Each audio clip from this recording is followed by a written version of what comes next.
Hi, it's Christian F. Nunes, and welcome to Feminism Now. Today, I have two really great conversations for you I'm excited to share. Zakiya Thomas is the president and CEO of the ARI Coalition and Equality Fund, and Dr. Leslie Hinkson is the chief officer of racial justice and equity at the League of Conservation Voters. Both of these women know a thing or two about marginalized communities, how to fight for equality, and build inclusive coalitions to drive change. Let's take a listen. I'm so excited to bring in our first guest today, Zakiya Thomas, the president and CEO of the ARA Coalition and the Fund for Women's Equality. Zakiya is amazing. She is also an adjunct professor of law at Georgetown University, and she is a good friend and my partner in crime in this ARA commitment that we have to equality. So welcome, Zakiya. Thank you, Christian. So glad to be here. Yes, Zakiya, thank you so much for joining us. But just to get started, before I dive right into questions, is there anything pressing on your mind that you want to share with everyone about your role in fighting for the Equal Rights Amendment? So we at the ERA Coalition are a movement of movements. We have over 290 partner organizations that represent 80 million people across the country fighting for equality, specifically looking to get the Equal Rights Amendment added to the Constitution so that we have that baseline of equality in our founding document. So I'm excited to be here to talk about the ERA, and I love the fact that we get to chat together. So excited for this.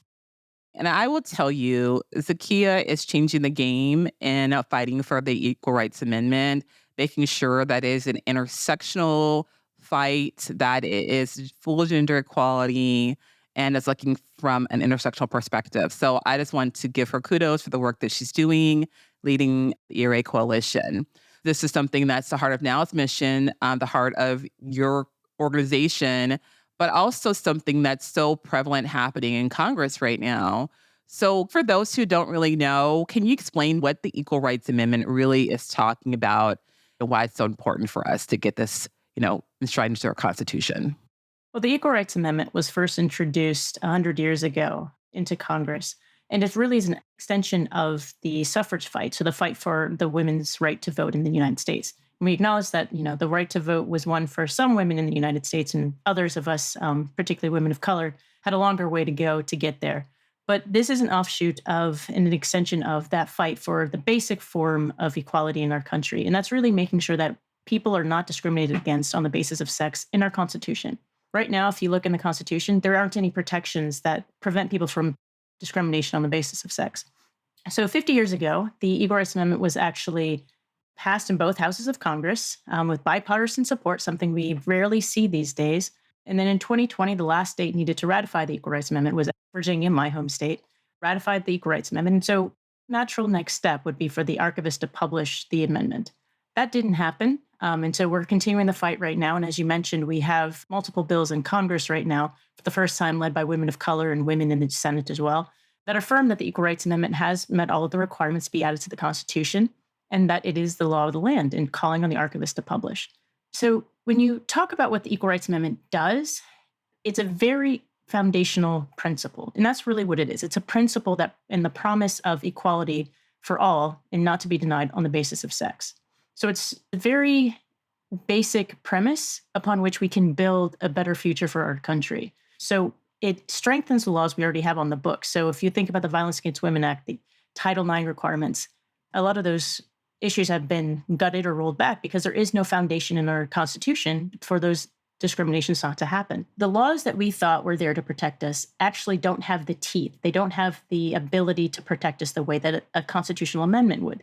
That would provide a foundation and a basis for us to have standing in court to sue on the against discrimination on the basis of sex. I mean, we saw in the Dobbs decision last year. It was a foundational principle. So many of us took that right for granted, that we have access to abortion. But the Supreme Court said, nope, you're not in the Constitution. The Constitution doesn't protect against this kind of discrimination.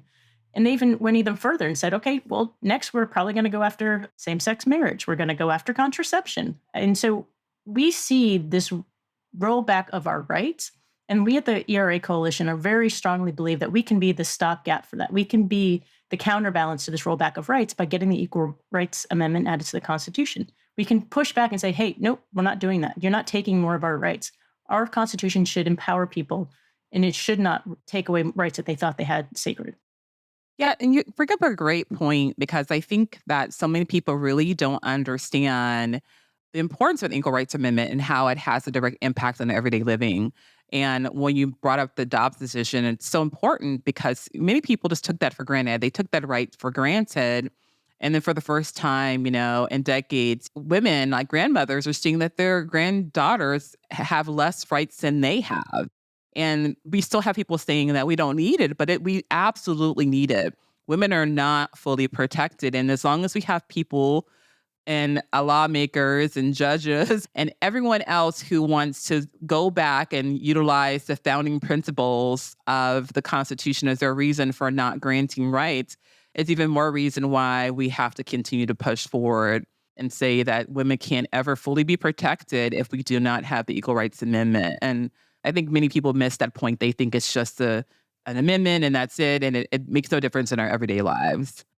Yeah, and when you think about when the Constitution was written, it was a time before women and particularly people of color had rights. We couldn't vote, we couldn't own land. It was written for and by white landowning men. And so if our Supreme Court looks at the Constitution from that lens, that excludes the vast majority of our country. And people don't really realize that that's really what they're trying to talk about when they talk about a strict and an originalist point of view. So if we want to see ourselves in the Constitution, the Supreme Court has told us we got to put ourselves in it. And that's what the Equal Rights Amendment would do. And we know that nearly 80% of Americans say that they support the addition of the ERA in the Constitution. So why hasn't the ERA been enshrined in the Constitution so far? What is the holdup? So the holdup is we've become complacent in some respects, and we've listened to folks who said that we don't need it. We do have a patchwork of laws on the books right now and statutes that protect against discrimination. But what we don't really pay attention to is those laws can be taken away. They can be rolled back. But if you have a constitutional amendment, that is a foundation upon which you can build additional laws. It's so much harder to get a constitutional amendment added, which also means it's very hard to get it taken away. So once you have that right in the Constitution, it's guaranteed and it provides that level of protection. So if we want to have that basis, then we have to have the Equal Rights Amendment. But really, if you look at the opposition, it's the same folks who are against abortion. It's the same folks who are against trans rights, who are against LGBTQ plus rights. They feel threatened by the power that we would have by having an Equal Rights Amendment. They understand that if we had an Equal Rights Amendment, then that would change the status quo. You wouldn't be able to pay women less for doing the same work. You wouldn't be able to discriminate against LGBTQ plus people. If you're a survivor of domestic violence, you actually have recourse against your perpetrator because that's what the Violence Against Women Act could do. It could provide the opportunity for Congress and the legislatures to actually implement laws that protect people from discrimination. And some folks say it's just a symbol, so why do we need it? I say, if it's just a symbol, give it to me. I want that symbol. Because the folks who know that if we had the Equal Rights Amendment in the Constitution understand that it would actually empower us and it would be a game changer for all of us.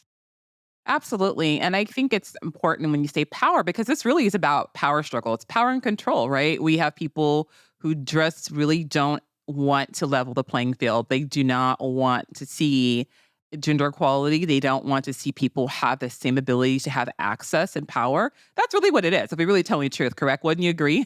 No, definitely. It's all about power and money. And so I think part of too is part of our messaging we have to continue to push to let people know, like really calling this what it is and also calling out those legislators who are blocking it for what they're really trying to do as well. We have to hold them accountable for what they're doing and their actions by not putting this forward and not voting to pass this in Congress. So we also know that people say the principles of equality apply to everyone and not just original white men that the Constitution authors had in mind. And you talked about this a little bit, but do you really believe that's true? I have to, I ask that as you're in this fight and you're one of the people leading this fight. No, so as a Black woman in America, let me put that first. No, I don't believe that's true. Because if that was the case, then we would have a more expansive view. If people actually thought that the Constitution, which many of us do, the Constitution was intended to grow with the country. If we were supposed to just stick with what we had when the Constitution was written, we wouldn't have the internet, right? Like, think about the things that we have now that weren't even thought of at that time. So how is it that our Constitution shouldn't be allowed to grow and change with society, understanding that society is going to have different needs as we continue to evolve? And so, no, I don't think that having the originalist point of view actually is a strong one because it denies so much of who we are as a country and how far we've come since then. I remember when I was practicing as a therapist, I would always tell my clients that the only thing that's constant is change, and change has to take place. I mean, in order for things to progress, in order for us to grow, in order for life to blossom and everything to grow and be successful, there has to be change and shifting that occurs. And it's, sometimes it's messy, sometimes it's easy, sometimes it's hard, but it has to take place. And by trying to hold on to the original foundation of the Constitution that excluded everyone except for white men, right? I mean, what are you really saying? And what are you trying to accomplish here? It's just not plausible. It's not possible. And it is basically really kind of reiterating some of the other problems in our democracy, which holds to white supremacy and patriarchy, which we have to also find ways to dismantle. Yeah, absolutely. And when you think about the drafters of the Constitution intentionally left women out, they intentionally left people of color out. And as we saw with different iterations and different amendments that came later, they were very specific about who was a person and who wasn't a person based on what the Constitution's interpretation is. So it's not by accident. This is all intentional. And perpetrating this narrative is doing us harm as a country. And it's creating barriers to economic growth, it's creating barriers to personal growth, and it's stunting our country as a whole. Absolutely. We're going into a really important election year, and Gary will be on some state ballots, right? We know that. And it's going to be something that we keep talking about. We're still pushing for in Congress, and it's going to continue to occur until we pass this. We are not giving up this fight.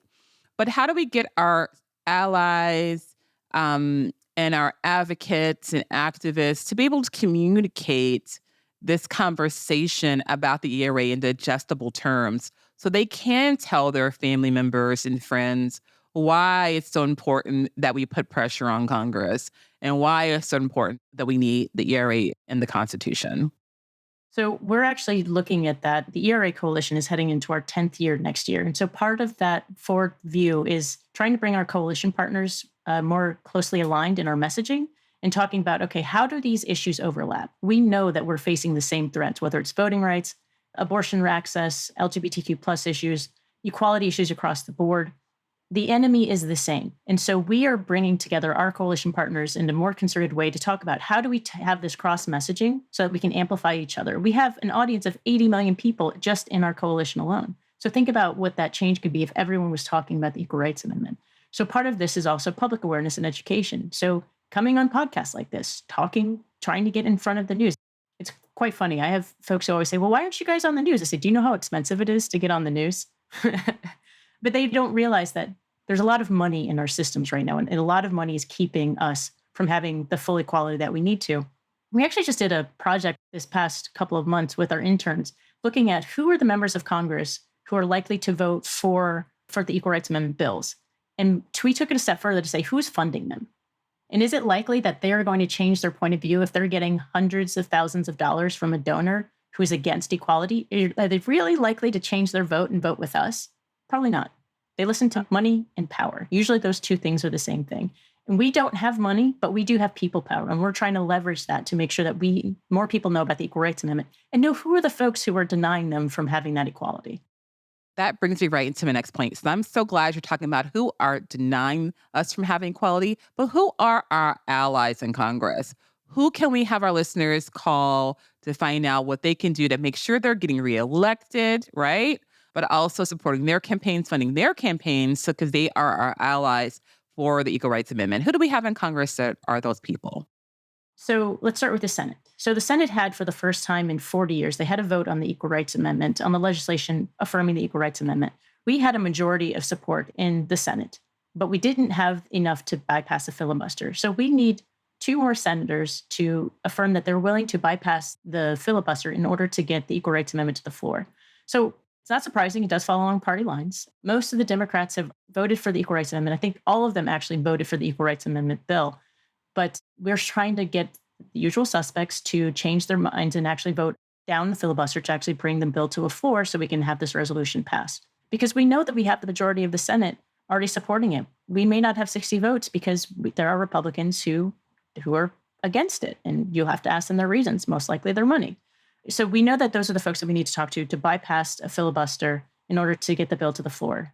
Thankfully, the Senate leader, Chuck Schumer, changed his vote at the last minute so that we can bring the vote up again for another vote at some time in the session. And let me say, we are a nonpartisan organization. When I say Democrat and Republican, I'm really focusing on the fact that That's where the party lines have seemed to fall. We support Republicans who support the Equal Rights Amendment, and we always have. We actually have Republicans supporting us. Lisa Murkowski in the Senate in particular has championed our bill for years. And so we know that we have champions on both sides of the aisle. But some of our Republican friends need a little more help in seeing why they need to make this chance. The big question is, will we have enough members of Congress in the House to sign on to this discharge petition in order to say that, yes, we will bring this to the floor because we know we have the votes to get the bill passed if we go to the floor. Fun fact here, less than 2% of all bills that are introduced in Congress get brought to the floor for a vote. We're in that 2%, and we have been for a number of years. So I'd just like to give credit to all the coalition partners out there who've done the hard work to get us where we are, because that is not an easy feat to do. And we've done it multiple times. So congratulations to everyone who's made that happen. And so if we get the discharge petition passed and we get the bill to the floor in the House, that gives more pressure on Congress. And when you talk about the 2024 elections, there are members of Congress in Biden districts who are Republican, in New York in particular, where there is a ballot initiative for an equal rights amendment for their state constitution. So we're leveraging that. We're going out and saying, you see how popular the equal rights amendment is in your district? Do you really want to vote against women and equality for all? Usually the answer is no, I don't. And so we have to make the case of why this is important to their constituents. And we're doing that. And we're using this ballot initiative as a way to uplift the conversation about the equal rights amendment, both on the state level and the national level. Okay. Well, I'm super excited. Now is here. We are part of the coalition. We are here. You can count on me for anything you need. Remember, we are not free unless we are all free, even if our shackles are different from other persons. Thank you so much, Zakiya, for joining us on Feminism Now. Next, what's on my mind is climate justice. Every day, a headline about wildfire or hurricanes reminds us that climate crisis is escalating. And as many of you know, the impact of climate change falls disproportionately in women, especially women of color. With me today to discuss climate justice and feminism is Dr. Leslie Hinkson. She is the Chief Officer for Racial Justice and Equity of the League of Conservation Voters, one of the most important environmental advocacy groups in the country. Leslie is here to talk to us about how LCV has committed to climate justice. It's so nice to have you on the show today, Les. Thank you for joining us. Oh, thanks for having me. It's great to be here. So first of all, I always like to start off by just asking our guests, is there anything that you want to share right off the bat about legal conservation voters and just your own little take about why it's important to have this conversation today? Yeah, sure. Basically, League of Conservation Voters, our elevator pitch is, we build political power for people and the planet by influencing policy, holding politicians accountable, and winning elections. What our purpose for doing all of this is to create safe and healthy communities protected by a just and equitable democracy. So lots of moving parts there. We believe that in order to get wins on policy, to help win on climate, we also need to pay attention to the democratic process. We also need to ensure that people and communities most impacted by climate change, right, and environmental degradation are being heard, their issues are being attended to, and that politicians are paying attention. Absolutely. So I want to start off by talking to you about the paradigm shift that's underway at LCV. What is this paradigm shift that is happening with legal conservation voters that will help us with the democratic process and make sure the democracy is including the importance of climate justice?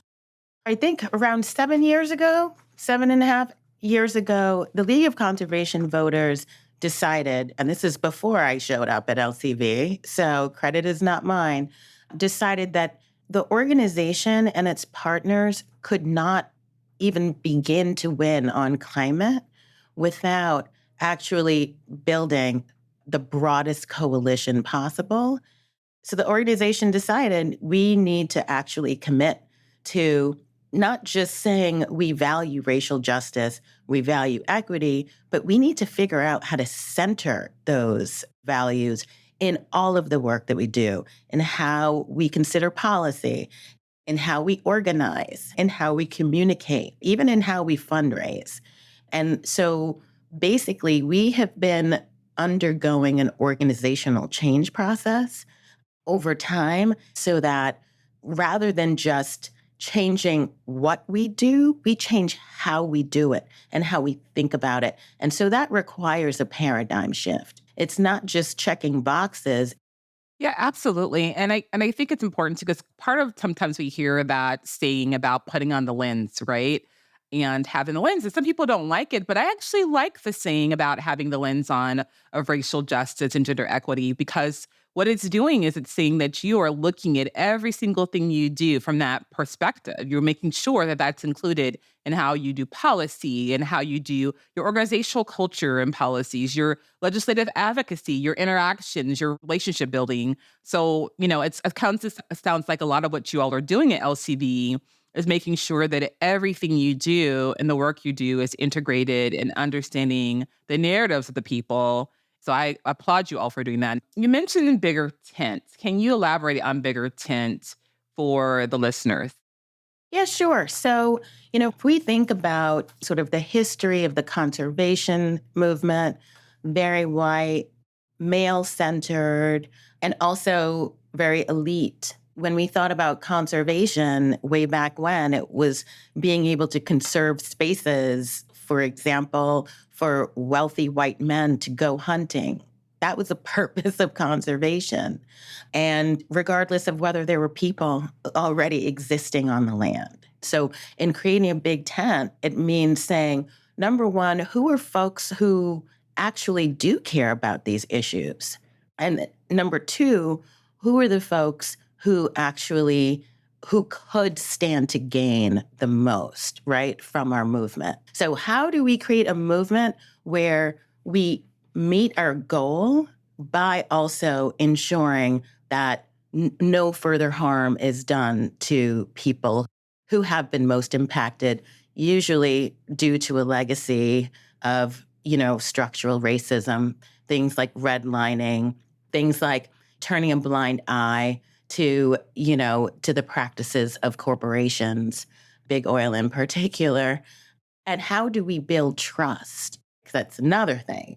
How do we build trust? How do we get people to understand that our main issue, we understand how it connects to your main issues, right? And we will be there with you in solidarity when you need us. So, yeah, trust is a thing that needs to be built. Another thing is folks need to stop thinking about people as lacking trust, right? And that's like kind of like a deficit model of looking at it like there's certain people who are least likely to trust, sort of inherently. No, trust needs to be earned. And especially when there has been a history in which one would be a fool to trust, right? Like one really needs to lean into building trust. And also for people to understand that trust is a process. You're not going to earn all that trust overnight, especially with the history, right? So it's also important for if you're trying to be in solidarity and you're trying to come in these communities, you have to be willing to allow the time that they need, not what you need, but what they need to able to feel like they can really trust you and feel like you are in this for the right reason. So thank you so much for pointing that out and bringing that to the listeners' attention. So one of the things you mentioned earlier as well, you talked about the democratic process and candidates and holding candidates accountable. And I know LCB has what you created is a candidate scorecard, which, ooh, I love scorecards. And on that is where you have the candidate's commitment to climate justice as one score. How can this scorecard really help individuals really understand why some candidates are ranking high and why some candidates who they think normally would be their advocates and allies may not rank as high as they probably would like them to rank? Well, I am not the expert on LCB's scorecard. The folks in our government affairs department are the ones who put it together, obviously with feedback and input from staff from across the organization. But if you look at the scorecard, I mean, it pretty much just takes into account how folks have voted, like between election cycles. How have they voted? How have they voted in terms of climate justice? Have they actually shown that they actually care? about not just the climate and the environment, but, but the people. And if you have someone that you thought of as an advocate and you see that they didn't score as highly as you think they should on LCV's scorecard, you can just go and you can actually check on their vote record. And you can see for yourself every single vote that has been documented between these election cycles so that you can see for yourself whether or not you think of them as an advocate or not.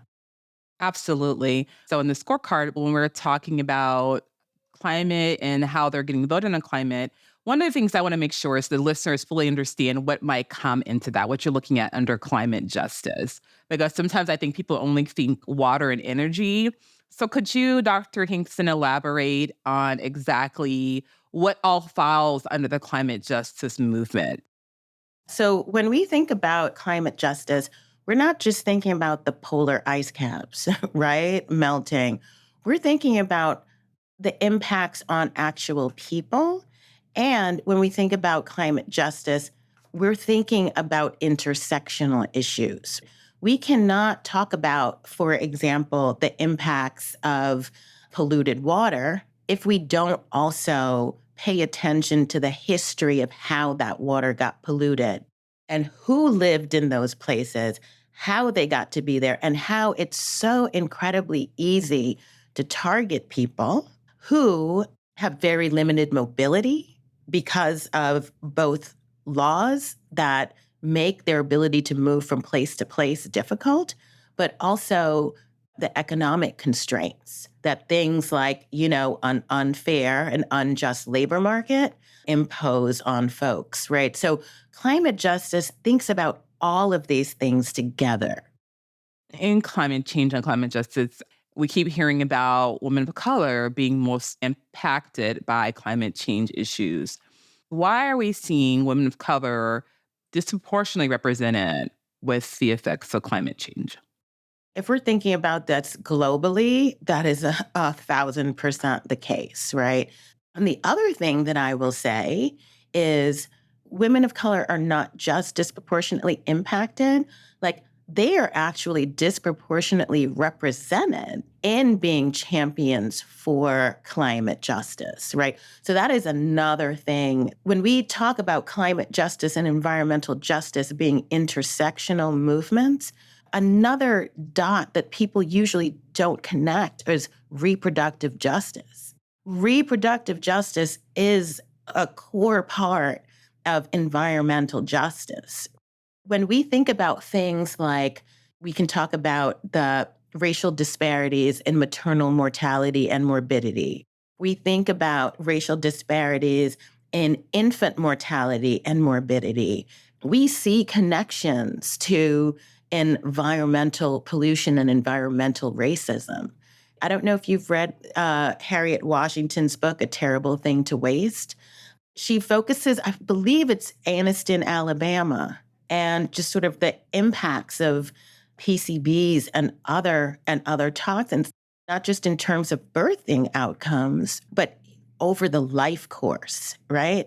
There are huge connections, which is why climate justice organizations and organizations that are willing to take a climate justice approach to this is why it's so incredibly important. These things are all connected.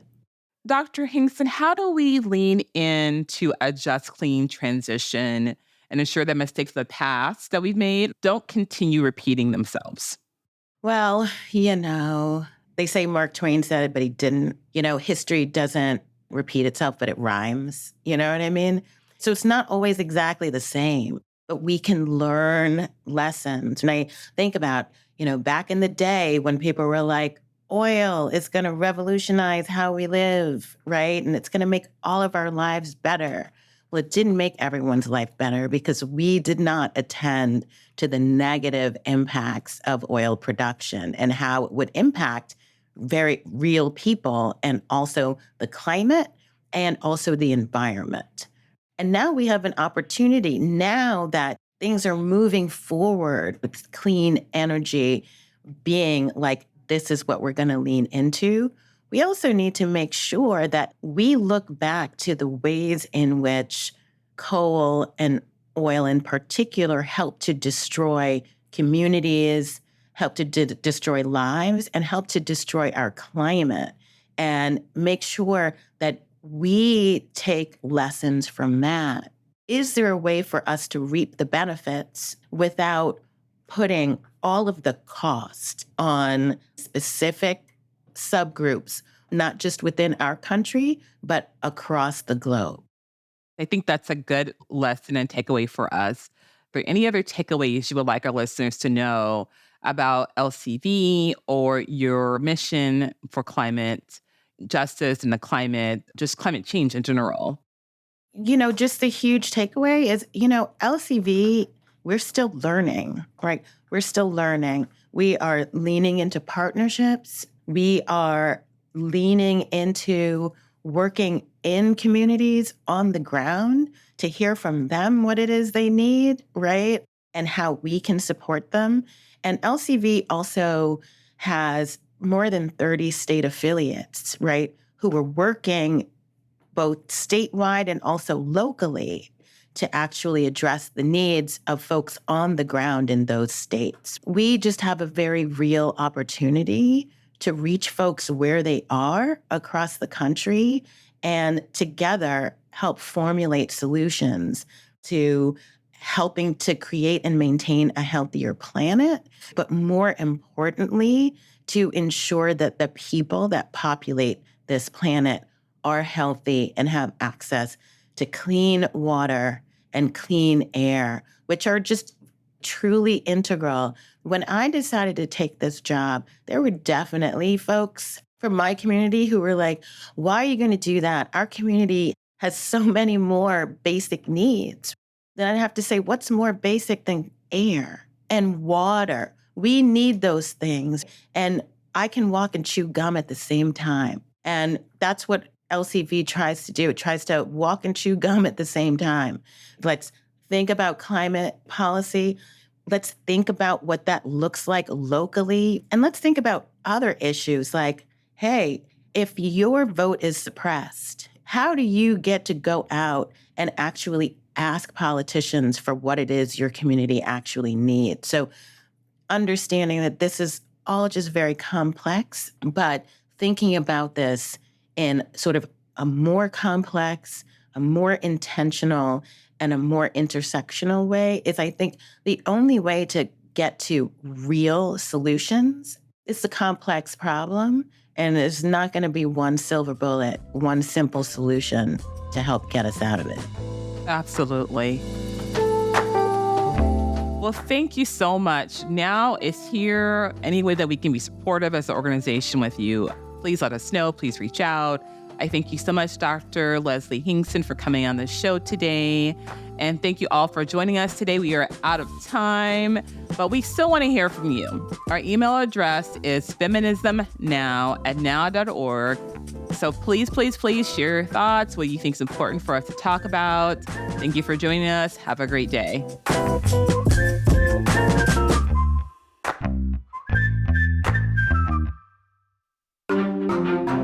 Topica.